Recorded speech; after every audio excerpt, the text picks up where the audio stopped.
Hello, everybody. Scott Golden here with the Golden Opportunities Coaching and Pro Wrestling Logic YouTube channels. Welcome to those of you who are new.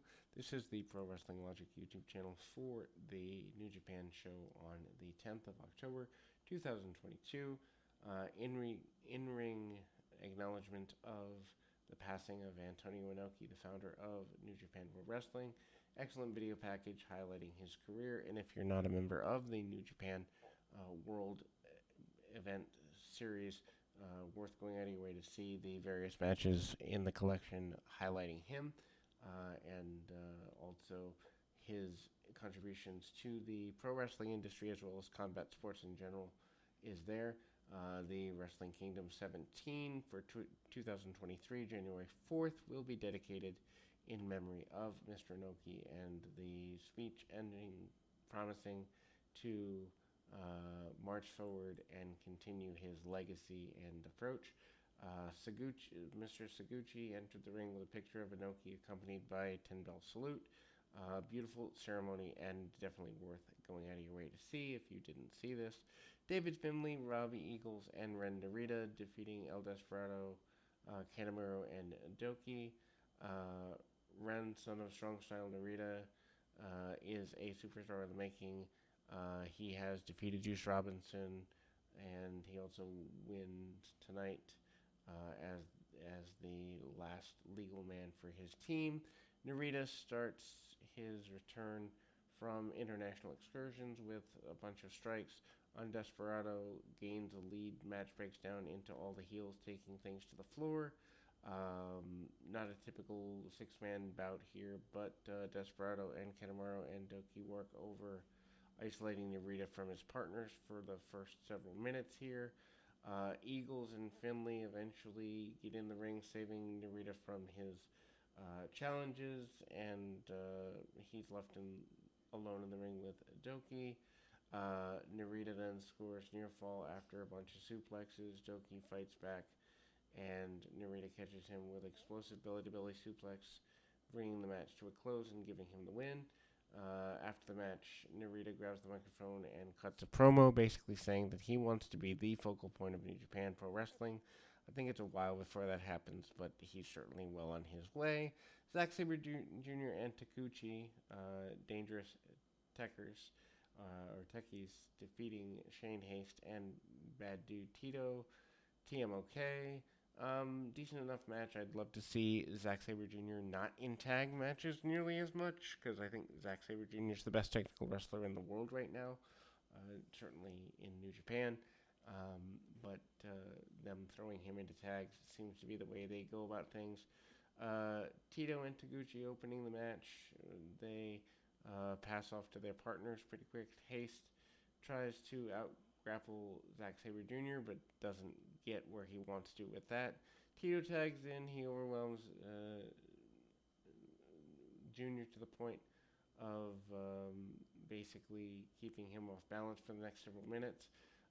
Zack Sabre Jr. escapes to his tag team partner, and he takes on both members of the opposite team. Tito focuses back on Zack Sabre Jr. getting back into the match, and momentum lands a suplex that causes Taguchi into a breakup. Distraction brings Zack Sabre Jr. enough time to transition into an armbar. Tito then fights out and goes back into submission and connects with a powerbomb into the corner. Zack Sabre Jr. leaps from the corner into the guillotine, and Zack Sabre Jr. hits choke instead, opting for bridging clutch, closing the match in process. Tanahashi, Hikuleo, and Taguchi defeats Evil, Takeshita, and Show. House Torture. Basic match there. Yano defines offense and gets too sweet in the match and reflects a bit of the gesture but doesn't get where he wants to with it. Tanahashi then manages losing momentum, Hikuleo gains after House of Torture works to isolate things together. Takiuchi then uh, receives and ultimately goes after Tanahashi, not tagging him in. Fails to achieve much of anything. The match goes, and then Sho lands a wrench and hits and a shot attempt of the Black Arrow, but Hikuleo makes the save. Hikuleo then nails Sho with a chokeslam and drags Taguchi over. Sho then hits the secure for his team. Then we go to the Great Khan and Jeff Cobb defeating Hikuleo and Hase. Match opens with a brawl. Cobb and Khan are strong. Hase comes back and gets control. Tag off to Gato and turns things around for his team. Match is basically reset back to a beginning stage. Hase and Gato tries for Sho, and then Hase hits a dragon screw after meeting a bit of resistance. Hase then locks the door into a knee bar, forcing Okan to make a bit of a tag off, and then Okan hits Hase, lands a headbutt, and tries to roll up for near fall. Okan then follows back into the match, locking Gato into a sheep killer. Cobb then follows this with a Tour of the Islands and Hase, leading to a pin. Okan and Cobb establish number one contendership for the Tag Team Championship with this particular win. After the match, Cobb asks for the commentary team where FTR is. Then we go to Nato Sonata, Tamahashi and Bushi, Los Inviables de Japan against Will Ospreay, Aaron Hanare, TJP, and Akira, United Empire. Ospreay and Dorito open the match, and they go back and forth. Neither man really gains an upper hand. Then they tag off into Hanare and Sonata, respectively. And then again in the upper hand, Bushi and Hanaro. The match then breaks down with TJP and Akira trying to even the odds out. Order's restored a bit, and the Empire has control over Bushi. Control is cut short, and then the match breaks down again once both teams hit the ring. The sequence then ends with Akira attempting to unmask Bushi. Bushi, though, doesn't want anything to do with that, and then hits a Mystery Junior, and then takes things out. Naito and Ospreay have a bit of a scuffle, and then that set up the November 5th U.S. title match. Once the Empire leaves, the masked man takes the microphone and joins Lunicha Abe in the ring and pulls off his mask, revealing another mask. He is apparently going to be known as Titan. Television Championship. New Japan announced a new belt and a 15-minute time limit focused on high-speed, younger wrestlers. Belts exist in part to offer matches towards talent that typically don't get significant championship bouts. They'll crown this individual at Wrestle Kingdom 17 as part of the January 4th, 2023 Tokyo Doma show. I don't think they need another major match here. Wato defeating Ishimori. Wato opens the match and rushes down. Ishimori comes in. Ishimori forces Wato out to the floor and then buys a bit of pause on the floor. Ishimori then takes advantage, using the environment to slow the match while beating Wato down.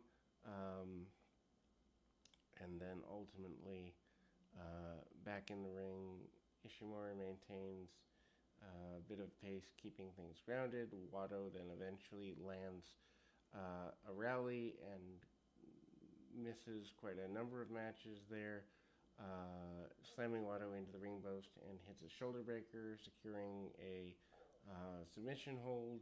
Watto then tries to cut promo after beating the junior champion, but Himuro hits the ring, grabbing the microphone, and Himuro then comes in and goes after El Desperado in the ring, taking the microphone from him, and back and forth.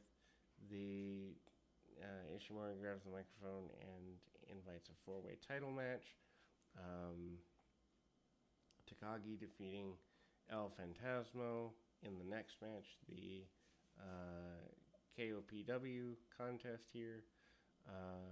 Regular match goes, and Shingo then comes in, leads in early, and fights control. Typical wrestling moves. Shingo then opens, sparking the ELP kind of comeback. Comes back with a pair of dives to the outside. Back in the ring, ELP continues to connect with dives and focusing on his head here a bit, and ultimately coming back around. Shingo then starts to rally. ELP cuts him off and twists his nipples and chest and whatever.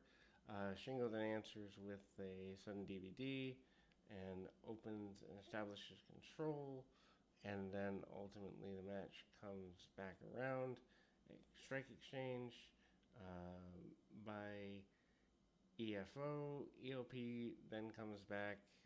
ELP sends Shingo into the Control 3, and then after humiliation, ELP asks Papa Shango for a hug. Papa Shango then obliges. ELP breaks the hug, and off we go. Then we go to Okada versus Jonah. Okada defeating Jonah in one of the better matches of the evening. Jonah uses a lot of strength during the early stages. Jonah forces Okada to change game plan for the plancha, taking the match to the outside on the floor. Jonah then uses power, slamming Okada into the barricade and connecting with a powerbomb into the ring post, establishing a bunch of control back in the ring. Jonah continues to take his man apart. Okada eventually lands DDT, beginning a rally. Okada then connects with a dropkick to the knees, and off we go. Gaining his path to victory, Okada then continues attacking the legs with a great deal of success for the next several minutes. Jonah then tries top rope shoulder block, but Okada catches him with a drop kick. Okada lands chop block and then turns that into a money clip, forcing Jonah into the ropes. Okada then finally lands the body slam, follows up with an elbow drop for his trouble. Okada then tries the Rainmaker, but Jonah ducks and transitions into a suplex. Okada kicked and follows up with the lariat, and Okada then goes for the Rainmaker again, but Jonah reverses and into the Black Forest Bomb. Jonah then locked on with a closed torpedo, and then Okada's leg work begins to take enough time, taking Jonah out. Okada ducks Jonah's lariat and lands a suplex on his own, standing and intense back and forth closing sequence. After a couple of drop kicks and a body slam and a Rainmaker, Okada begins the first man to pin Jonah in the New Japan area. Then we go to the World Championship match. Jay White facing off against Tama. And I mean, ultimately, Jay White still the focal point of New Japan, obviously. And he's not going to lose the championship here. White starts the match, putting different distance between himself and the challenger. Slap from Tama gets the early game going back his way. Exploder over the top rope to the floor. White then is champion in strong position for the next little while. Back in the ring, White continues to pick apart Tama, and then the pace eventually allows Tama to connect with a bit of offense. White then attacks the eyes to keep the match under control. Tongue and twist resets the match back into both men gaining a breather and a bit of an escape. Tama then paused and connects with tongue and twist on the outside. Back in the ring, Tama then tries to regain control. White continues to pick apart Tama, slows the pace down. Tama eventually connects with a little bit of offense, but White goes after the eyes yet again. Tongue and twist buying more time, and Tama then goes after White yet again. After stopping Tama in his tracks, White continues grinding down, wearing him down with submissions and targeting Tama's with several blows, and then Tama tries gun stun, but White blocks him. Tama then finishes White, trying a roll up, but official catches him. Catches White's feet on the ropes. White then backs the referee into the corner, trying to intimidate him with his back turned. White then hits the gun stun. White blocks it again and crashes into the referee. White then lands low blow and ultimately tries chair shot. Tama avoids chair shot and lands a low blow of his own.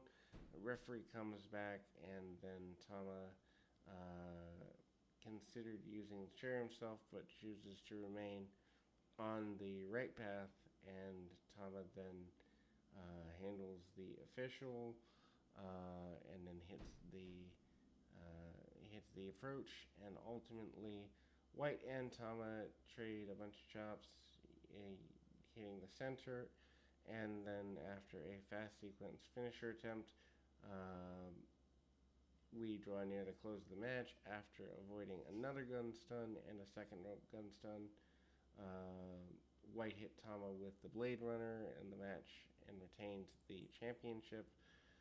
Okada makes his way out, meets White in the ring to build their upcoming match. Overall, not a bad show. Too many multi-person matches, which are not my favorite, obviously, but they are trying, and New Japan trying to rebuild after being negatively affected by the pandemic for several years here.